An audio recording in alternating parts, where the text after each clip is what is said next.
Les journalistes accoucheurs de vérités diverses, pertinents et rusés, sans langue de bois, cultivés, nécessaires pour des journalistes. Les grandes gueules, des personnalités acquises par le travail, ce qui leur donne poids et légitimité à interviewer tout le monde. L'épopée des grandes gueules ou le socle de la liberté d'expression en Guinée depuis plus de 10 ans. Tous les matins également sur Espace TV. Et vous nous écoutez également sur nos radios en région. Merci de nous rejoindre, mesdames et messieurs, dans cette émission. Dans un instant, nous partons du côté de Donka où nous allons joindre évidemment la directrice générale de ce côté évidemment. C'est Fatou Sike qui va intervenir sur notre antenne. À venir, on parlera politique un peu plus tard dans cette émission, sous le coup de 10h. Il faut le rappeler, nous l'avons annoncé hier, la primature donc guinéenne a développé un plan de riposte économique à la crise sanitaire Covid-19, 30 mesures phares, déclinées donc en 3 composantes majeures, avec à la clé un fonds de riposte évalué donc à 2500 milliards de francs guinéens. Des annonces qui, si elles sont belles, soulèvent néanmoins quelques interrogations. Eh bien oui, notamment sur l'efficacité évidemment des mesures pour loger aux composantes sociales et sanitaires. On essaie de comprendre ce matin évidemment avec Dr Ousmane Kaba, il faut le rappeler, il est le président du parti PADES. Nous allons le joindre dans notre émission ce matin. Et puis nous irons aussi à Paris. Quel sort pour la diaspora guinéenne sous le Covid-19?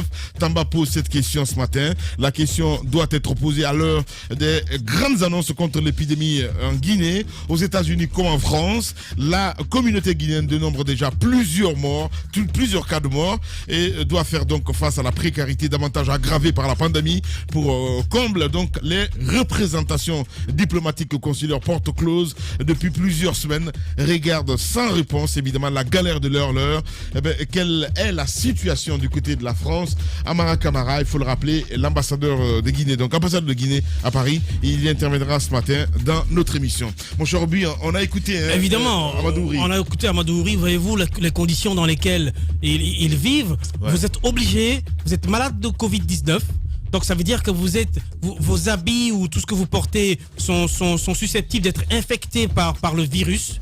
Vous êtes obligé d'accumuler le virus à côté de vous. C'est-à-dire que c'est paradoxal. On est en train de vous injecter des médicaments pour que vous guérissiez d'une maladie, mais en même temps, vous avez à côté de vous toute la commodité possible pour vivre avec le même virus. C'est-à-dire que vous le mettez à côté de vous. Et donc, je veux dire, Madame Fatou Sike nous doit des explications sur les conditions d'hygiène, Moussa, même si ça te fait mal, sur les conditions d'hygiène. Ouais. Oui, mais tu me regardes avec les yeux à chaque fois que je prononce.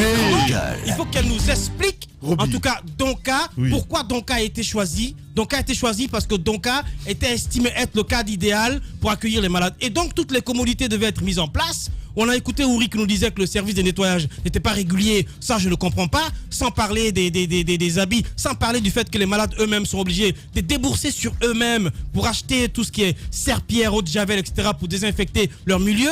Comment comprenez-vous ça? Ouais. Pour moi, je tombe des nues. Il y a de quoi, mon cher Roby. Colère saine. Allez, je ne sais pas trop ce qui se passe avec la réalisation. Allez-y. Oui, mais c'est une véritable négociation. C'est difficile, c'est une patate chaude. Mais oui. Moi, je conçois. Comprends. Ça m'étonnerait qu'elle parle. L'ANSS. Roby. Ça m'étonnerait sérieusement. Allez-y. Que Madame Fatou Sike nous décroche. Bien. Ça m'étonnerait. Mon cher Roby. J'aimerais être étonné. Voilà. J'aimerais être étonné. Bien. Qu'elle le soit maintenant. Mais écoutez, moi je pense que cette dame, on fait. Donc là, Roby a raison. Voilà. Oui, mais elle dit OK après. Non, je ne peux pas. Donc c'est compliqué. Vas-y, Roby. Vas-y, mon cher. Je vous le disais. Calme-toi, mon cher Roby. Allez-y, mon cher Tamba. Alors, ce que je dis, c'est que l'ANSS peut bien assurer le service nettoyage du côté de Donka. Moi, je n'ai pas de problème avec ça. Je trouve que l'ANSS peut le faire. Mais encore une fois, l'administration générale de l'hôpital de Donka, forcément, a contracté avec des agences de nettoyage. Le nettoyage existe à Donka. Ça, c'est une chose. Est-ce qu'à cause de cette épidémie, on va résilier des contrats existants? On va leur apporter, peut-être à la limite, un avenant pour les débarrasser d'une partie de l'hôpital de Donka? Moi, je ne crois pas. Je pense que le service préexistant de nettoyage qu'il y a là-bas aurait pu continuer. Ça, c'est un fait. Si ce n'est pas le cas, eh bien, qu'elle nous décroche et qu'elle nous dise ce qui ne va pas. Ce qui a pu se passer pour que le service devienne comme ça une fois chaque 4 jours. Il faut quand même que on se dise une chose. Il faut que l'on sorte de certains types de regards. Non, ça me regarde pas, ça c'est pas mon... On a dépassé ça avec ce Covid-là. L'épidémie, là, n'attend pas ces histoires-là. Ces histoires de tête, de responsabilité, je sais pas, de prérogatives. Il faut que l'on sorte, pour une fois, de nos orgueils, que l'on puisse observer le besoin qui se place devant nous, qu'une administration responsable se mette en branle pour apporter plus de conditions salubres à ces malades-là. Sinon, on peut faire ce qu'on veut. Le Covid-19 nous a montré une chose, et là-dessus, il faut que tous les hommes y pensent.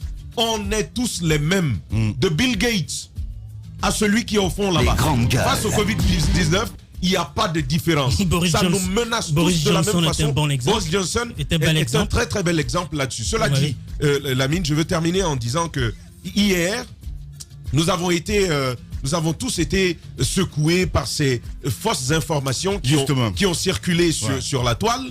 Et certains ont annoncé, certaines personnes et plusieurs d'ailleurs, ont annoncé Aboubacar Diallo et Mohamed Mara morts du Covid-19. Il n'en était rien, parce que quelques minutes avant d'ailleurs la publication du premier poste, je parlais avec Moussa Hiro qui revenait aujourd'hui encore, Amadou Ri est revenu là-dessus. Ce qui dérange, c'est que malgré les réponses qui ont été apportées hier, ce matin encore, des gens continuent de le faire, et mieux, des gens continuent d'appeler par exemple la famille de Mohamed Mara au moment où nous sommes en train de parler pour leur souhaiter pour lui souhaiter des condoléances, et d'autres même pour annoncer le décès de leur propre fils. Vous vous rendez compte? C'est très grave. Honnêtement, c'est maléfique. Ce qui est encore plus grave, c'est qu'on a souhaité. Parfois, on a souhaité la mort de certains d'entre nous, en tout cas de nos confrères, de nos collègues qui sont malades du côté de Donka. Il faut que cela également cesse. Ce dont on a besoin aujourd'hui, qui que l'on soit, quelles que soient nos obédiences politiques, on a besoin de se soutenir dans une maladie qui n'épargne personne, parce qu'on a tous une chance égale d'être frappés par ce Covid-19. Allez-y, Moussa Moïsi. Juste pour dire que ici, il y a une seule certitude sur cette terre, c'est que nous ne sortirons pas vivants de cette vie. Nous allons tous y passer. Donc, pas besoin de précipiter quoi que ce soit. Vous faites le poste, vous ne le faites pas, vous irez tout comme vous souhaitez là où vous souhaitez que l'autre parte. C'est pas bien, c'est inhumain. Moi qui n'ai pas été testé même positif, j'ai eu droit à ce genre de poste, au point qu'un de mes journalistes m'appelle et appelle un autre pour savoir si je vais bien dans le quartier. Je trouve que c'est inhumain. C'est dramatique. Honnêtement, après c'est comme ça. Donc, qu'il continue dans ce sens. Je pense que tout ce que l'on fait, le bonheur, puisque le bonheur, on ne l'a que par rebondissement, je pense que le malheur, c'est la même chose. Quand vous envoyez, il se retourne souvent contre vous-même. Ce que je souhaiterais dire par rapport à Donka a été réquisitionné par l'État. Il n'était pas prêt à être opérationnel. Ensuite, pour les vêtements, les manipulations des vêtements des personnes atteintes du Covid-19, les objets touchés par ces personnes atteintes du Covid-19, je pense qu'il appartenait à l'NSS, à l'Agence nationale de la sécurité sanitaire, de recruter une agence spécialisée dans le domaine. Je pense par exemple à Tinkiso, qui va faire la collecte et qui va pouvoir neutraliser d'abord le virus avant de le donner au pressing ordinaire que nous avons. Sinon, il y a un véritable risque à ce niveau. Donc, on ne pouvait pas continuer avec le même service qui était à Donka. Je pense que non, il faut pas dédouaner le Covid-19. On ne peut pas dédouaner la direction de Donka dans cette affaire. Le Covid-19 comme si on s'occupait d'un simple malade atteint du paludisme. Je pense que ça aurait pu être plus de coordination d'action entre Donka et la NSS. Et plus de munitions. Je pense que ça appartient quand même. Ça, c'est la responsabilité de l'agence pour recruter quelqu'un spécialisé dans cette collecte. Si c'est une agence qui est recruté par l'hôpital directement, il y a des risques. Vous savez dans quelles conditions souvent on copte les frères, les cousins pour le nettoyage des départements et autres. Il y a des risques que cela puisse être fait par des profanes et que ce soit une source de recontamination dans la société. Il faut donc le faire avec tact en mettant les professionnels devant. Voilà, allez, nous allons essayer de partir du côté de Paris dans un instant. Mohamed Diaby, c'est quand tu veux. Et ces témoignages, justement, un auditeur qui nous a écrit, eu égard du contexte actuel, suite donc à la propagation du Covid-19 et aux différentes décisions prises par les autorités internationales, comme l'annulation de tous les vols internationaux, les ressortissants guinéens se retrouvent aujourd'hui abandonnés. En effet, il n'y a aucune communication ou remontée faite aux familles des défunts quant à un probable rapatriement de corps vers la Guinée. L'ambassade ainsi que les différents services consulaires de Paris sont porte close. Aucun numéro ou astreinte donc normalement prévu dans ce genre dans ce cas de figure n'a été mis en place. Je refuse à croire quelle situation où la solidarité et l'union est de vigueur, que le gouvernement guinéen se terre et applique donc la politique de l'autruche. Il a perdu son père, il a très mal, donc on va essayer de l'appeler ce matin dans notre émission pour essayer de comprendre, parce que évidemment on l'évoquait pas seulement qu'en France, du côté des États-Unis, mon cher Tamba, on parle déjà de 10 morts. Oui, 10 cas de morts. Oui, exactement, ça c'était en fin de semaine là. Ouais. On parlait d'une dizaine de morts de Guinéens comme ça qui ont perdu la vie des suites du Covid-19. Premièrement, la faute au Covid-19, mais deuxièmement, c'est leurs conditions d'existence plus ou moins précaires, parmi eux des chauffeurs de taxi, d'autres travailleurs d'un certain niveau qui ont donc été très exposés à la pandémie et ils en sont morts. Bien. Allez, en direct ce matin chez les Grandes Gueules, c'est Moustapha Diaby que nous appelons. Les Grandes Gueules. Monsieur Diaby, bonjour. Oui, bonjour. Voilà, merci d'accepter cette invitation ce matin. Merci de témoigner sur les antennes d'Espace FM Guinée. Pour commencer, nous apprendons, vous avez perdu votre père. On vous en dit toutes nos condoléances. Mais racontez-nous, comment est-ce que ça s'est passé? Alors, je vous explique. Donc, moi, je me présente. Je m'appelle Moustapha Diaby. Donc, je suis né en France et fils d'un père originaire de la Guinée. Alors, plus précisément, c'est mon grand-père qui est décédé. Donc, il est décédé la semaine dernière, dans la nuit de dimanche à lundi, le 30 avril plus exactement. Moi, ma question était tout simple.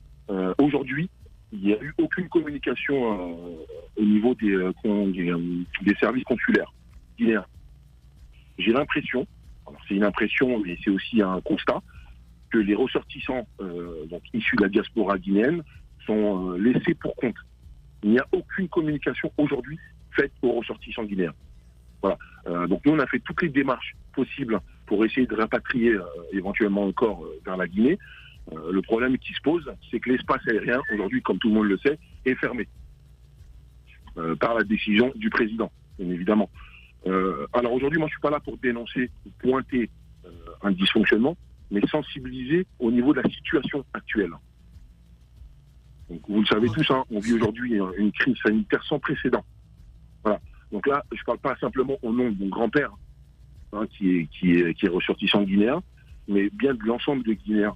Bien. Ils se retrouvent aujourd'hui tous dans la même situation. Voilà. Diaby Moustapha, allez-y, Moussa Moïse. Monsieur Diaby Moustapha, qu'est-ce que vous attendez concrètement de nos consulats, concrètement? Parce qu'il ne s'agit pas quand même d'autorisation pour le rapatriement des corps. Vous savez bien que dans ces conditions de restriction des libertés, c'est impossible. Même les vols cargo, tout est bloqué. Alors excusez-moi, parce que du coup on n'a peut-être pas les mêmes informations. À l'instar de certains pays, et en particulier des pays frontaliers comme le Sénégal, il y a effectivement, parce qu'on s'est quand même renseigné, vous savez, on est sur place et on se renseigne avec les frettes, on se renseigne avec les transitaires, on se renseigne avec les pompes funèbres, et il y a des corps qui partent, malgré la situation, qui partent dans leur pays d'origine. Comme l'Algérie, j'ai des amis algériens qui ont rapatrié des corps vers l'Algérie, on a des amis sénégalais qui ont rapatrié des corps vers le Sénégal, et on ne comprend pas pourquoi, aujourd'hui, la Guinée refuse de rapatrier les corps chez eux.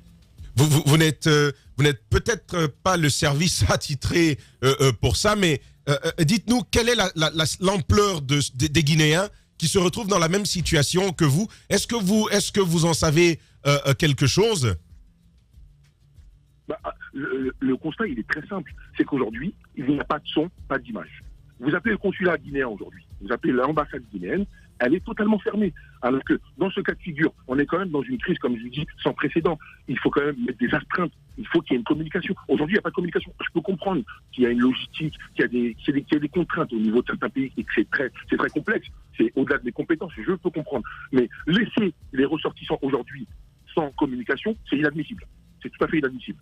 Voilà. Donc voilà, aujourd'hui, pour moi, c'est très simple. On parle de solidarité.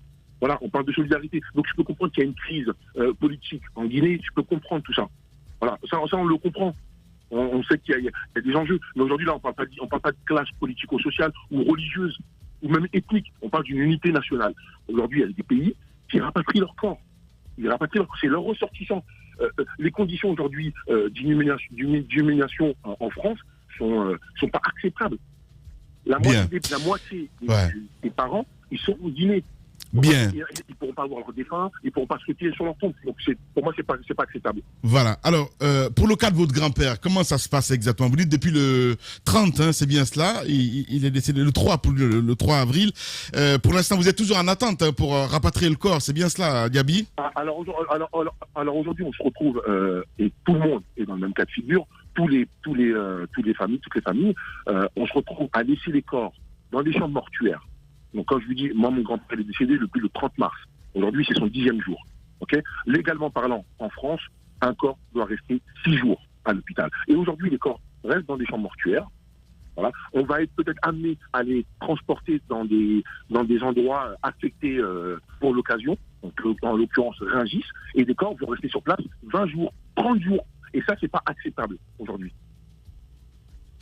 Voilà. Gabi Mustapha, merci beaucoup et surtout bon courage. Radio Espace, les grandes gueules. Leur spécialité, c'est la démesure totale. Tant qu'ils ne changeront pas, nous ne changerons pas non plus. Les grandes gueules, à suivre tous les jours sur la radio d'opinion. Radio Espace.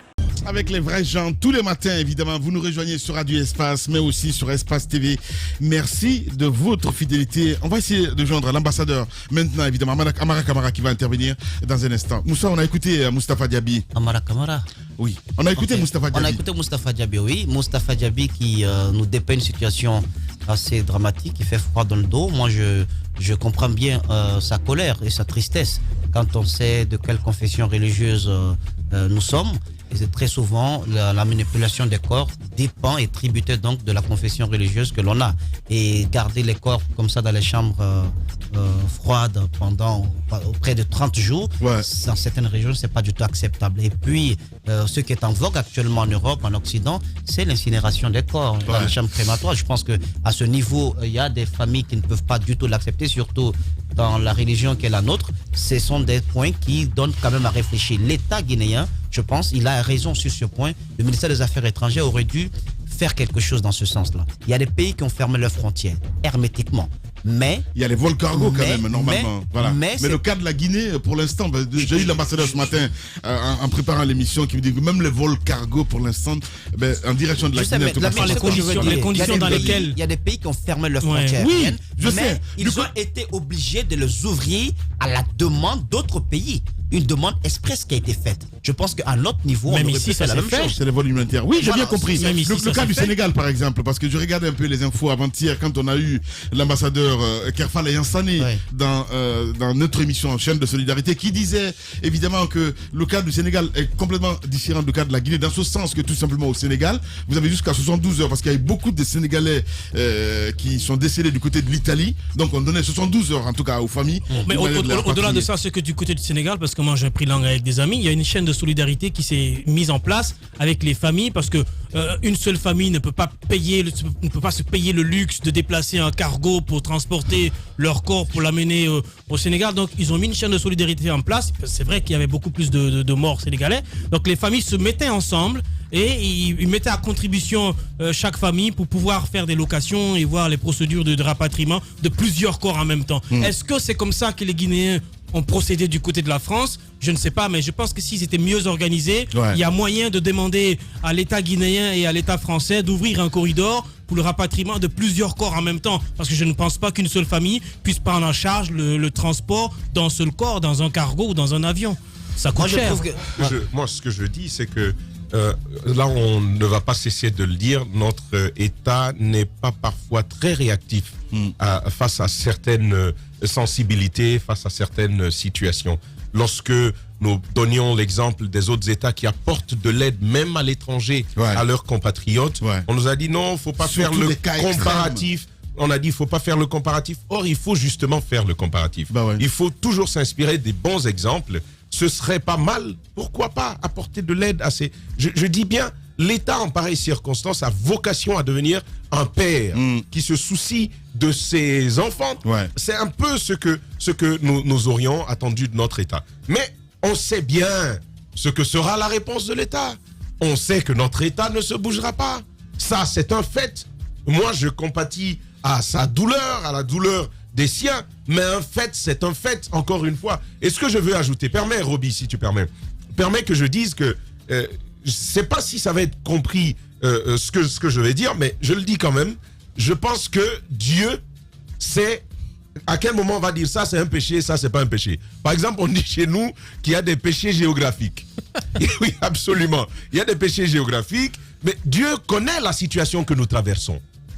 Les musulmans qui veulent rapatrier des corps en Guinée, pouvoir légitimement et dignement les enterrer, s'ils ne peuvent pas le faire, et indépendamment de leur responsabilité, ça aussi Dieu le connaît. Donc il faut pas, je pense qu'il faut pas non plus tout un tas. Ce qu'on peut demander, c'est que l'État se bouge. Mais tant qu'on peut, on peut se bouger. Je vous le dis, la réponse à ça appartient à notre État. Mais l'État ne le fera pas. Et si l'État ne le fait pas, vous êtes musulman, vous êtes chrétien, vous allez en souffrir. Malheureusement, c'est pas de votre faute. L'État ne le fera pas. Je suis tout à fait d'accord avec Tamba. Il le fera pas. Vous avez déjà des malades ici, nos malades là qui sont ici, qui sont obligés eux-mêmes d'acheter de l'eau de Javel de leur propre poche. Ben, je vais voir l'État bien louer un cargo pour aller ramasser des corps. Ils vous ont pas nettoyé une cabine. Même un savon, ils ne vous ont pas acheté. C'est un cargo, ils vont vous déplacer. Vous rigolez? Bien. Allez, on reviendra à 10h évidemment, on parlera politique. On essaiera de joindre évidemment aussi du côté de Paris l'ambassadeur Amara Camara. Une pause et on revient. Longtemps, j'ai cherché d'où provenait cette force. Cette force qui nous pousse à rentrer dans l'arène. À balayer d'un revers la pression qui nous submerge. Une détermination de fer dans un gant de velours. Écouter, motiver, recadrer, ajuster sans cesse les moindres détails, les petits riens qui transforment les rêves en exploits. Pour certains, cette force vient d'en haut. Pour d'autres, elle vient de l'intérieur. C'est ce qui nous rassemble, ce langage qui nous unit, ce qui nous permet d'amener une équipe vers le succès, sous les applaudissements de nos fans. J'ai longtemps cherché d'où provenait cette force, et la réponse est une évidence. Adafo Média, l'excellence, la perfection, la précision, la référence de la sous-région. Adafo Média, le futur, vivons-le ensemble.